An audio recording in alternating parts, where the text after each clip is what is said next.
All right, today we want to talk a little bit about the tool and material library. Most people have the tool and material library. All they ever use it for is to create tools that will never go away. They'll always be in that library. I can use them in conversational programs, G-code programs, or whatever, or I can blend the two together. That's the library side of this. The database side of the tool material database is what most people aren't utilizing, and it's a pretty powerful tool if you want to take advantage of it. The way we get to that tool material library, the database side, is to hit the auxiliary button. That's going to bring up your little site map on the control screen, and you'll see this icon here for tool material database. Go ahead and click on that. We have two tabs here. We have a tab for tools, where we're going to create templates for tools that we're then going to use to create our tools in our actual library later. And we have a materials tab. The neat thing about this is once I create the materials that I think I'm going to use, then I can associate speeds and feeds for roughing and finishing to each one of those materials, and they will always be with whatever tool template I am creating. So when I create a tool from that template, all the speeds and feeds for every piece of material that material type that I've created for roughing and finishing will come over with the tool. So first of all, let's look at the material list here. I have just some basic things that I've thrown in here. There will be nothing other than unspecified in your database until you add the materials that you use in your shop. So I've created a bunch here. Let's go ahead and add one more, 7075 aluminum. We just simply hit add material. What do we want to call it? 7075 aluminum. Hit enter. I can put some notes about this material if I choose to. Hit exit, look at my material list, and you can see that we've added that to the list. So you would go in and add all the common materials that you want to put speeds and feeds for your shop, whatever they may be.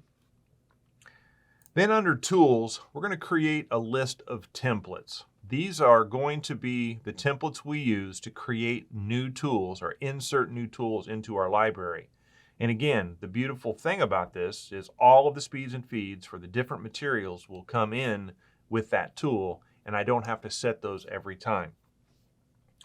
So I just have a drill and a face mill set up here right now. I'm going to add another tool to show you how to do that. You click on add. We select the type. Let's do an end mill. And this is where you typically, in the tool setup, would have given it a tool number, a type, and then you start adding the dimensions for that particular tool. Length of cut, diameter, so forth. We're not going to do that. We're going to create a template with no size to it. And the reason we're going to do that is because when I create my tools with this template, I don't know what size they're going to be yet until I create the tool. Might be a 1/4 inch end mill, might be a 1/2 inch end mill, might be a 3/4 inch end mill.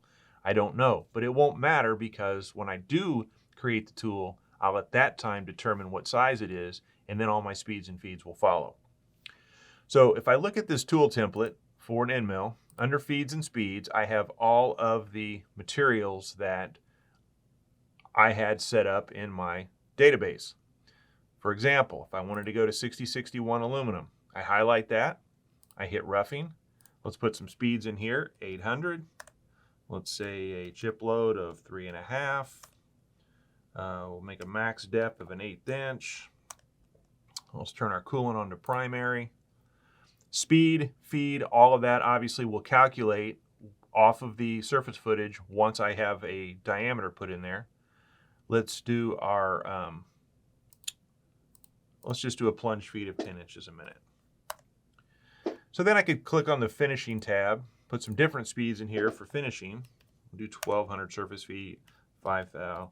Just continue to fill that out for the finishing.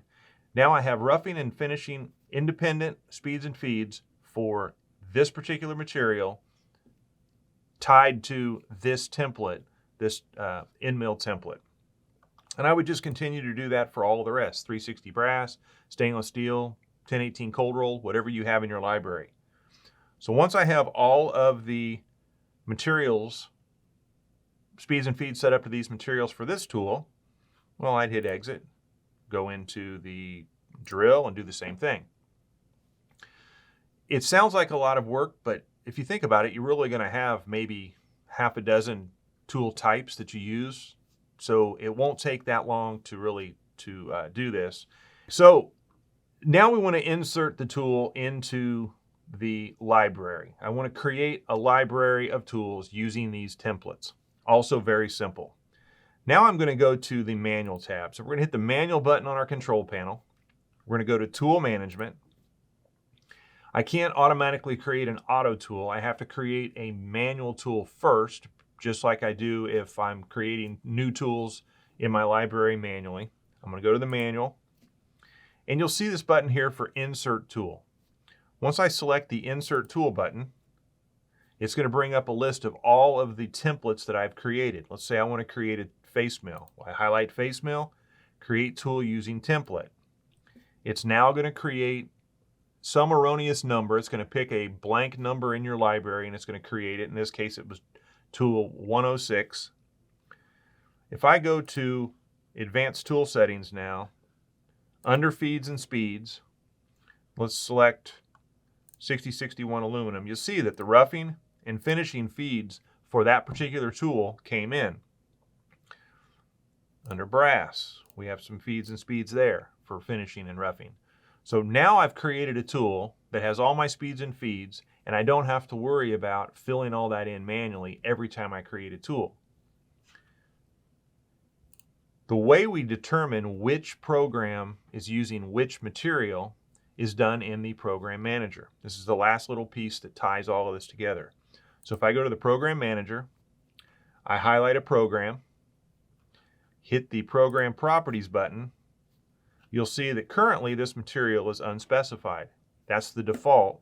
I can hit Change Material, pick 360 brass for example, and now this particular program, change material, 360 brass, select that material for the part program. Sorry, I missed a step there. Now if I look, it is 360 brass, and every tool that I pull into the program now will go back and look at that speeds and feeds in the individual tools for 360 brass and use those feeds and speeds.